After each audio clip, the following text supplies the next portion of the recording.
Mutual fund investments are subject to market risk. Read all scheme related documents carefully.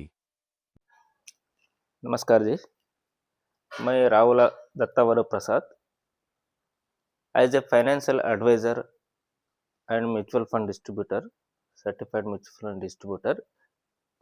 पिछले बार मैंने 3 topics पर video निकाला था ये यूट्यूब चैनल में। ये चौथा वीडियो है।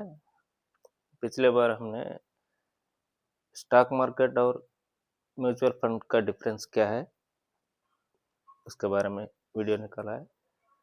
नेक्स्ट, इन्वेस्टमेंट मिस्टेक्स क्या करते हैं लोग उसके बारे में वीडियो बनाया है।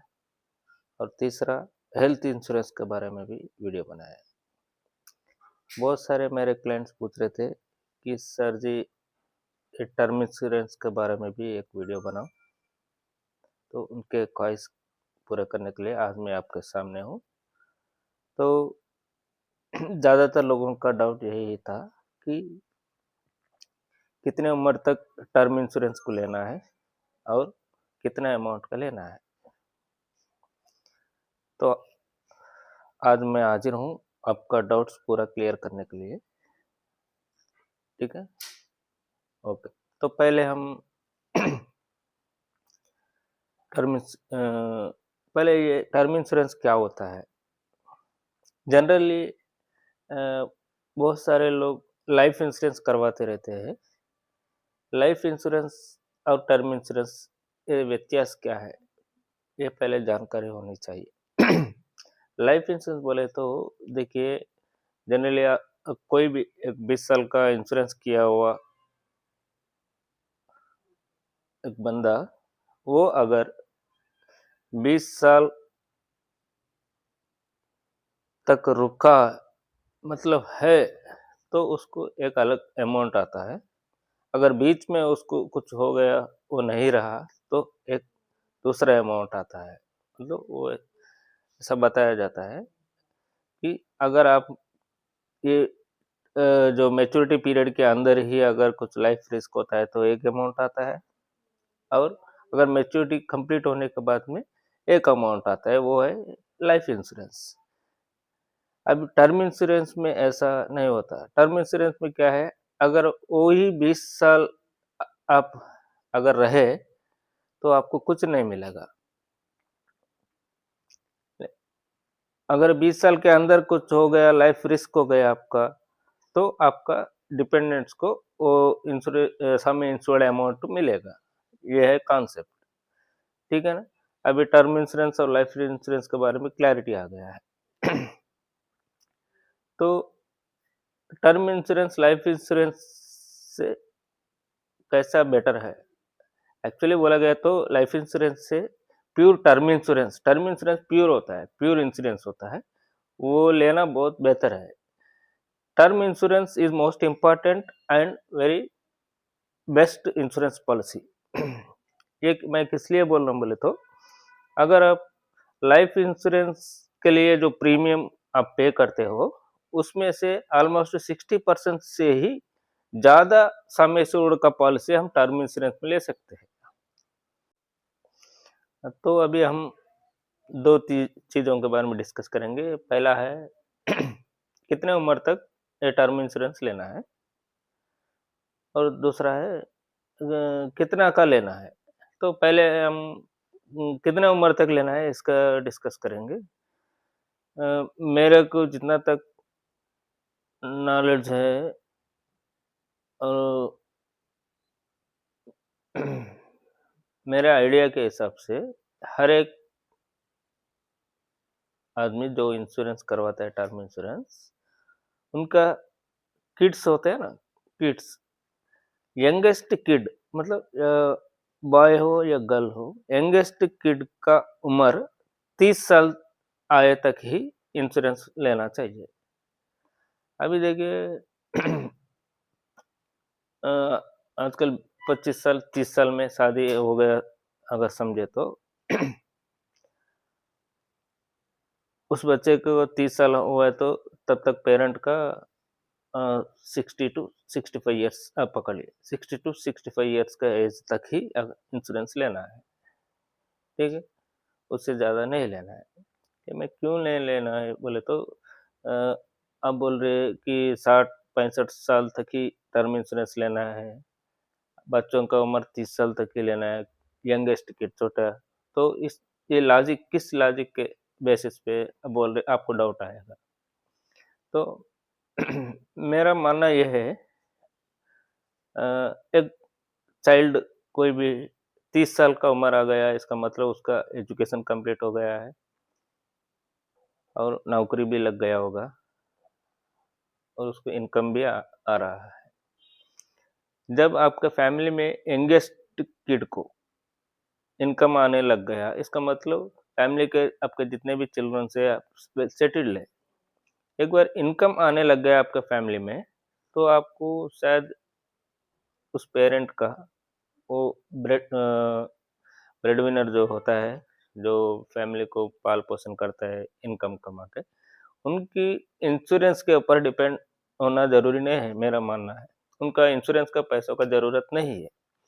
इंश्योरेंस का पैसा किसको जरूरी होता है बोले तो देखिए, अभी कोई भी आदमी जब कमाने लगता है तो उनका बच्चों की फ्यूचर के लिए, पढ़ाई के लिए, शादियों के लिए, इनका रिटायरमेंट के प्लानिंग के लिए जब ये नौकरी करता है उसी टाइम में सैलरी में से कुछ कुछ अमाउंट निकाल कर प्लानिंग करता है कि मैं 15 साल के बाद इतना कॉर्पस जमा करूंगा या पढ़ाई के लिए, और 20 साल में इतना कॉर्पस जमा करूंगा शादी के लिए, नेक्स्ट रिटायरमेंट के लिए, ऐसा प्लानिंग किया हुआ होता है।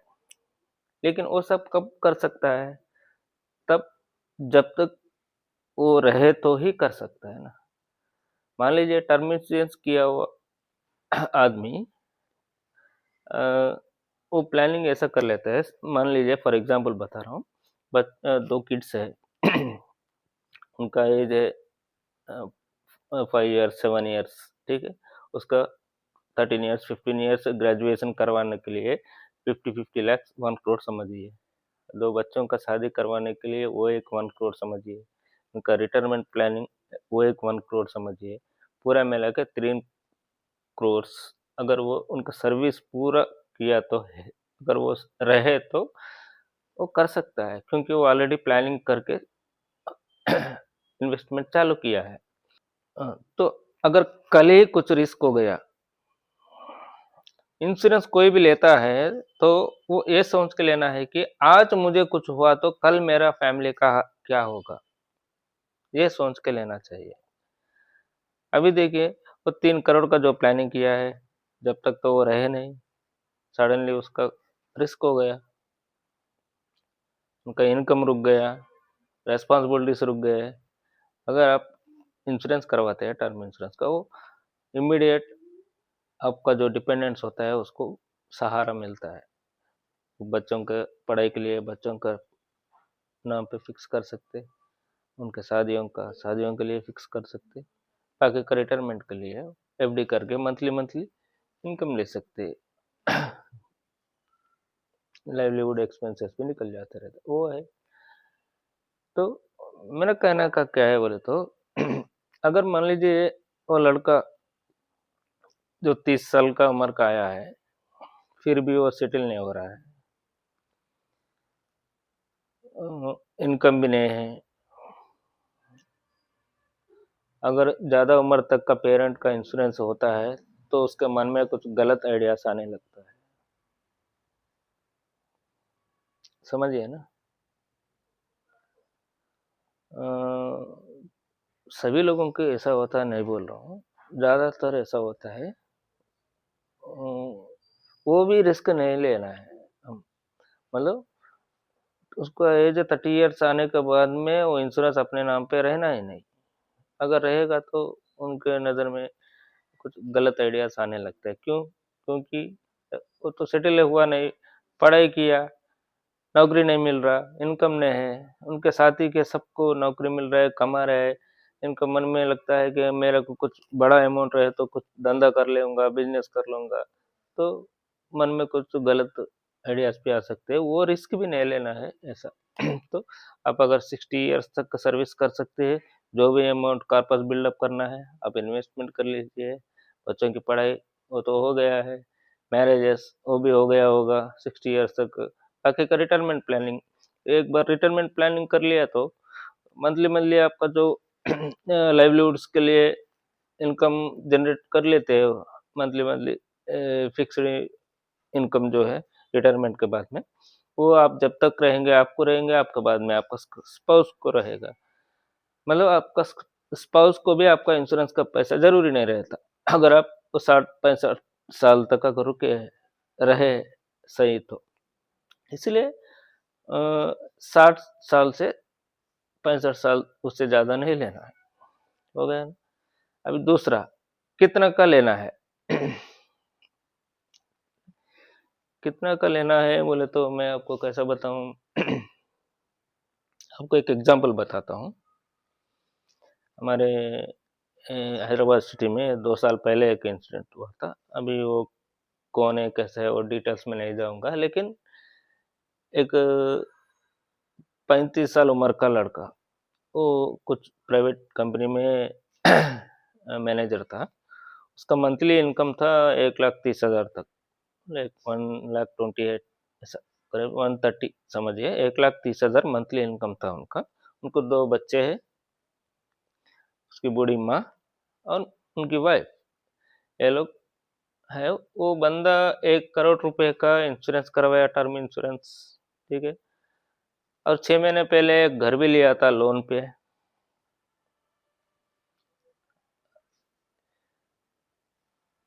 सडनली उसका डेथ हो गया। घर लोन पे है, 1 करोड़ का टर्म इंश्योरेंस है, और उनका 1,30,000 तनख्वाह था। वो एक अच्छा काम क्या किया बोले तो, वो जो होम लोन के ऊपर भी लायबिलिटी इंश्योरेंस करवाया है उन्होंने, ठीक है ना। वो एक अच्छा काम करवाया। इमिडिएटली क्या हुआ, बैंक वाले अपना इंश्योरेंस का सेटलमेंट कर लेके उनके वाइफ का नाम पर रजिस्ट्रेशन कर लिया घर को। वो एक अच्छी बात है। विद इन 2 मंथ इंश्योरेंस का अमाउंट भी आ गया 1 करोड़, ठीक है, वो भी अच्छा है।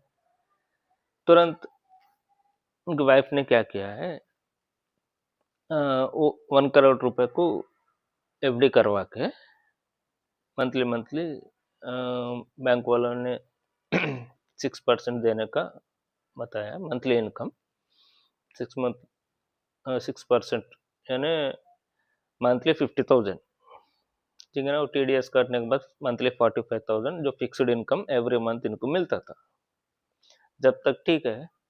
लेकिन देखिए, जब वो जिंदा था, उनको उनके मदर को डायलिसिस पेशेंट है, उनको कंपनी का इंश्योरेंस था। वो वो इंश्योरेंस से उनको रेगुलर ट्रीटमेंट मिलता था, और उनका जो 1,30,000 के तनखे में से उनके बच्चों को एवरी ईयर 3 लाख रुपए फीस भी बढ़ता था, दोनों को मिला के।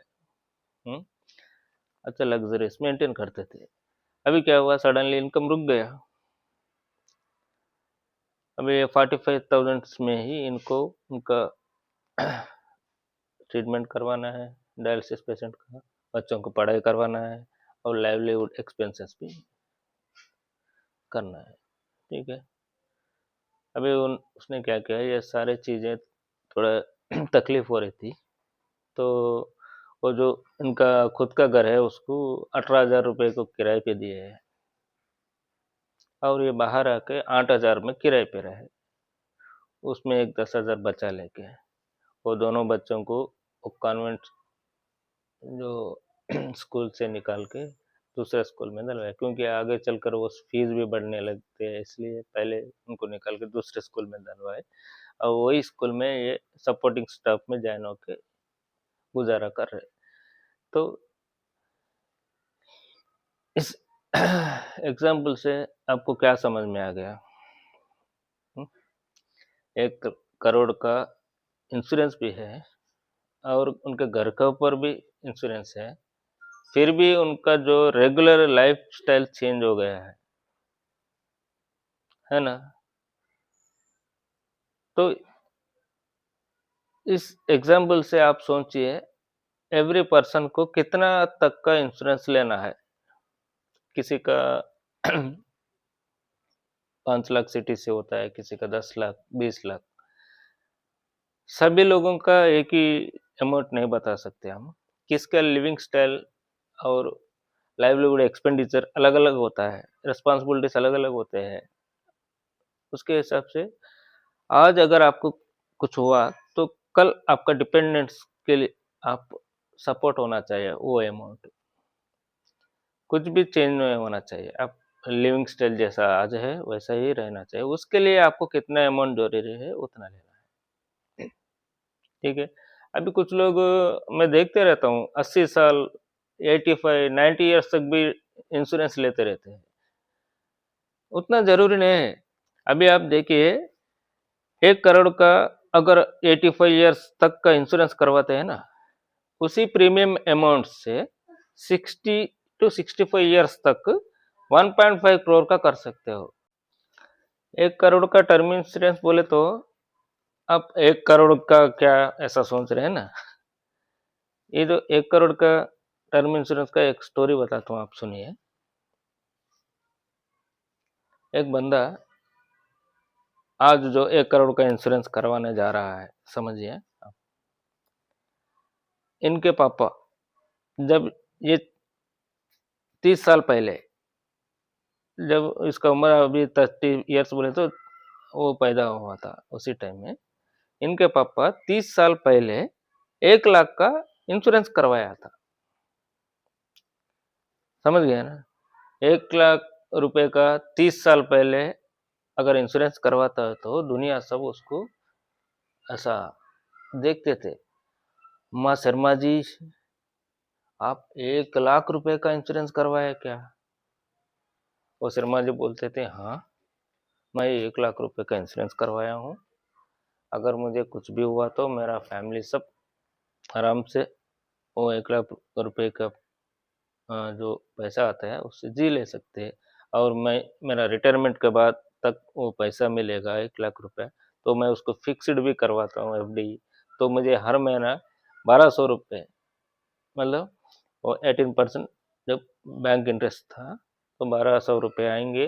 मेरा खर्चा तो 800 मैक्सिमम है, 600 से 800। तो मेरा फैमिली सब बैठ के खा सकते हैं, ऐसा बोला था उन्होंने उस टाइम पे। आज 30 साल हो गया, वो शर्मा जी आज रिटायरमेंट भी हो गए। वो इंश्योरेंस का पैसा 1 लाख रुपए क्या काम का है उसको? एक छोटा सा फंक्शन को भी काम नहीं आएंगे ना। सेम वैसे ही आज जो 1 करोड़ रुपए का ये बंदा इंश्योरेंस करवा रहा है टर्म इंश्योरेंस, उसका आज ही 1 करोड़ का उसका वैल्यू है। अभी देखिए जो इन्फ्लेशन 7% जो इन्फ्लेशन है ईयर ऑन ईयर जो बढ़ रहा है अपना रेगुलर ग्रॉसरीज जो भी है, तो 7% इन्फ्लेशन से हर एक चीज का कास्ट बढ़ रहा है। तो इसका मतलब नेक्स्ट 10 ईयर्स में आज का जो 1 करोड़ का वैल्यू है वो आधा हो जाएगा। आज आप समझिए, आज 1 करोड़ का उन्होंने इंश्योरेंस करवाया है, ठीक है। आज अगर उसको कुछ रिस्क हुआ तो 1 करोड़ आएगा। वो 1 करोड़ का वैल्यू 1 करोड़ है, लेकिन अगर वही रिस्क एक 10 साल के बाद आया है तो भी 1 करोड़ ही आएगा। लेकिन उस टाइम में वो 1 करोड़ का वैल्यू बन जाएगा 50 लाख। अगर 20 साल में रिस्क हुआ तो तभी भी 1 करोड़ आएगा, लेकिन वो 1 करोड़ उस टाइम पे बन जाएगा 25 लाख। 30 साल में 12.5 लाख। मतलब वो 1 करोड़ का वैल्यू आज ही 1 करोड़ है, 30 साल के बाद वो 12.5 लाख है। उससे वो 30 साल के बाद कुछ नहीं होता है। इंश्योरेंस इसीलिए लेते हैं कि आज मेरे को रिस्क कुछ हुआ तो कल मेरा डिपेंडेंट्स रोड पे ना आए।